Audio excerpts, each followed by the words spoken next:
Hi ഉദ്യോഗാർത്ഥികളെ, കാത്തിരിപ്പിനൊടുവിൽ industries extension ഓഫീസറുടെ notification പുറത്തു വന്നിരിക്കുകയാണ്. നിങ്ങളുടെ പ്രൊഫൈൽ ഉടനെ തന്നെ ഈ നോട്ടിഫിക്കേഷൻ അപ്ഡേറ്റഡ് ആകും. നിങ്ങൾക്ക് അപ്ലൈ ചെയ്യാനുള്ള അവസരം ഉണ്ടായിരിക്കും. അപ്പോൾ ഇൻഡസ്ട്രീസ് ആൻഡ് കൊമേഴ്സ് ഡിപ്പാർട്ട്മെന്റിലേക്ക്, വ്യവസായ വാണിജ്യ വകുപ്പിലേക്കുള്ള ഇൻഡസ്ട്രീസ് എക്സ്റ്റൻഷൻ ഓഫീസർ ഏറെ നാളായിട്ട് കാത്തിരിക്കുന്ന ഒരു വിജ്ഞാപനം തന്നെയാണ്. നമ്മുടെ ബിടെക്കുകാരായിട്ടുള്ള എല്ലാ ഉദ്യോഗാർത്ഥികൾക്കും അപ്ലൈ ചെയ്യാൻ പറ്റുന്ന ഒരു പരീക്ഷ തന്നെയാണ് ഇൻഡസ്ട്രീസ് എക്സ്റ്റൻഷൻ ഓഫീസർ. അപ്പോൾ നിലവിലെ പുതിയ വിജ്ഞാപനത്തിൽ, ഏറ്റവും പുതിയ വിജ്ഞാപനത്തിൽ പറഞ്ഞിരിക്കുന്ന കാര്യങ്ങൾ എന്തൊക്കെയാണ് എന്ന് നമുക്കൊന്ന് നോക്കാം. വലിയ മാറ്റം, കഴിഞ്ഞ തവണത്തെ വിജ്ഞാപനത്തിൽ നിന്ന് വലിയ മാറ്റമൊന്നുമില്ല. പക്ഷേ സ്കെയിൽ ഓഫ് പേ ഒക്കെ ഒരുപാട് ഇൻക്രീസ് ആയിട്ടുണ്ട്. 50,200 മുതൽ 1,00,000 വരെയുള്ള ഒരു നല്ലൊരു സ്റ്റാർട്ടിങ്ങിൽ തന്നെ അത്രയും മികച്ച ഒരു സ്കെയിൽ ഓഫ് പേ ആണ് നമ്മുടെ ഇൻഡസ്ട്രീസ് എക്സ്റ്റൻഷൻ ഓഫീസറുടെ നോട്ടിഫിക്കേഷനിലുള്ളത്.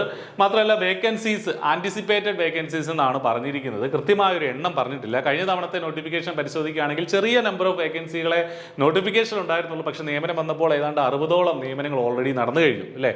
അപ്പോൾ അതുകൊണ്ട് തന്നെ ഈ ഒരു ലിസ്റ്റിൽ നിന്നും ഒരുപാട് നിയമനങ്ങൾ നമുക്ക് പ്രതീക്ഷിക്കാം. കാരണം ഓരോ ബ്ലോക്കുകളിലും, സംസ്ഥാനത്തെ ഓരോ ബ്ലോക്കുകളിലും ഇൻഡസ്ട്രീസ് എക്സ്റ്റൻഷൻ ഓഫീസർമാരെ ആവശ്യമുണ്ട്. അപ്പോൾ അതനുസരിച്ച് നമുക്ക് കൂടുതൽ ആളുകൾ പ്രൊമോഷനൊക്കെ കിട്ടി പോകുന്നതനുസരിച്ച് കൂടുതൽ നിയമനങ്ങൾ ഇതിലേക്ക് വരും. അപ്പോൾ അതുകൊണ്ട് തന്നെ ഒരു മികച്ച ചാൻസ് ആണ്. ലാസ്റ്റ് ഡേറ്റ്, പരീക്ഷയ്ക്കായിട്ട് അപേക്ഷിക്കാനുള്ള ലാസ്റ്റ് ഡേറ്റ് പ്രത്യേകം ശ്രദ്ധിക്കുക, മെയ് 2-ാം തീയതിയാണ്. 2024 മെയ് 2-ാം തീയതിയാണ് ഈ പരീക്ഷയ്ക്ക് വേണ്ടി അപേക്ഷിക്കാനുള്ള ലാസ്റ്റ് ഡേറ്റ്. അപ്പോൾ പ്രൊഫൈലിൽ ആക്റ്റീവ് ആയി കഴിഞ്ഞാൽ, നോട്ടിഫിക്കേഷൻസ് ഒക്കെ ആക്റ്റീവ് ആയി കഴിഞ്ഞാൽ നിങ്ങൾ ഈ പറഞ്ഞതുപോലെ അപ്ലൈ ചെയ്യുക. അധികം വൈകാനൊന്നും നിൽക്കണ്ട.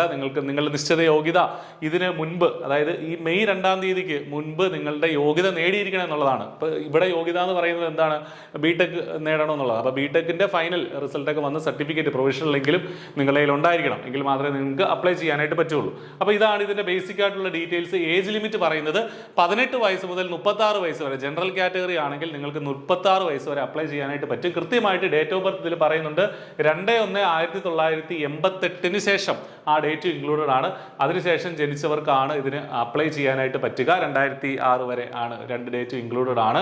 R eligible to apply for this post with usual relaxation to other backward. നമ്മുടെ SC/ST കാൻഡിഡേറ്റ്സിനും OBC ഒക്കെ നിലവിൽ കിട്ടുന്ന ഏജ് റിലാക്സേഷൻ ഇവിടെ ആപ്ലിക്കബിൾ ആണ്. അപ്പോൾ ജനറൽ കാൻഡിഡേറ്റ്സിന് 36 വയസ്സ് വരെയാണ്. ക്വാളിഫിക്കേഷൻ വളരെ വ്യക്തമായിട്ട് പറഞ്ഞിട്ടുണ്ട്. Degree in any branch of engineering, എഞ്ചിനീയറിംഗിന്റെ ഏത് ബ്രാഞ്ചിൽ ഉള്ള ഡിഗ്രി ആണെങ്കിലും നിങ്ങൾക്ക് അപ്ലൈ ചെയ്യാനായിട്ട് പറ്റും. അപ്പോൾ നമുക്കറിയാം, നമ്മുടെ ചാനലിൽ തന്നെ വിശദമായിട്ടുള്ള സിലബസ് അനാലിസിസും എന്തൊക്കെയാണ് ചോദിക്കുന്നത് എന്നുള്ള കാര്യങ്ങളും മറ്റ് വിഷയങ്ങളുടെയൊക്കെ പ്രീവിയസ് ക്വസ്റ്റ്യൻസും ഒക്കെ നമ്മൾ ഡിസ്കസ് ചെയ്തിട്ടുണ്ട്. ചാനലിൽ നിങ്ങൾ ചാനൽ നോക്കിയാൽ, നമ്മുടെ ഇതേ യൂട്യൂബ് ചാനൽ നോക്കിയത് കാണാനായിട്ട് സാധിക്കും. അപ്പോൾ അത് വെച്ചിട്ട് എന്തുമാത്രമാണ് ഈ പരീക്ഷയുടെ ഒരു ലെവല്, അതുപോലെ തന്നെ എങ്ങനെയായിരിക്കും ഇതിൻ്റെ ഒരു വെയിറ്റേജ്, വിവിധ വിഷയങ്ങളുടെ വെയിറ്റേജ് തുടങ്ങിയ കാര്യങ്ങളൊക്കെ നമുക്ക് മനസ്സിലാക്കാം. I+ ഈ പരീക്ഷയ്ക്കായിട്ട് ഇൻറ്റൻസീവ് ആയിട്ടുള്ള കോച്ചിങ് ഓൾറെഡി തുടങ്ങി കഴിഞ്ഞു. വളരെ ചെറിയൊരു ഫീസിൽ I+ന്റെ കോഴ്സിൽ ഇപ്പോൾ നിങ്ങൾക്ക് എൻറോൾ ചെയ്യാനായിട്ട് സാധിക്കും. ഈ വീഡിയോയോടൊപ്പമുള്ള ഡിസ്ക്രിപ്ഷനിൽ കോഴ്സിൻ്റെ ലിങ്ക് ഉണ്ട്. അവിടെ നിങ്ങൾക്ക് ട്രയൽ ക്ലാസ്സുകളൊക്കെ കണ്ടു നോക്കാം. എന്തെങ്കിലും ഡൗട്ട്സ് ഉണ്ടെങ്കിൽ അവിടെ കൊടുത്തിരിക്കുന്ന നമ്പറുകളിലൊക്കെ വിളിച്ച് ചോദിക്കുകയും ചെയ്യാം. അപ്പോൾ ഒട്ടും വൈകണ്ട, ഈ ഒരു ഗോൾഡൻ ചാൻസ് നഷ്ടപ്പെടുത്തരുത്. 4-5 വർഷം കൂടുമ്പോൾ നമുക്ക് കിട്ടുന്ന ഒരു അവസരമാണ്. അപ്പോൾ ബിടെക്കുകാരെ സംബന്ധിച്ച് വളരെ ഇമ്പോർട്ടൻ്റ് ആയ, വളരെ പ്രസ്റ്റീജിയസ് ആയിട്ടുള്ള ഒരു ജോലി തന്നെയാണ് IEO എന്നുള്ളത്. അപ്പോൾ അപ്ലൈ ചെയ്യുക, നന്നായിട്ട് പഠിക്കുക, നല്ല ഒരു സർക്കാർ ജോലിയിലേക്ക് നടന്നെടുക്കുക. All the very best. Thank U.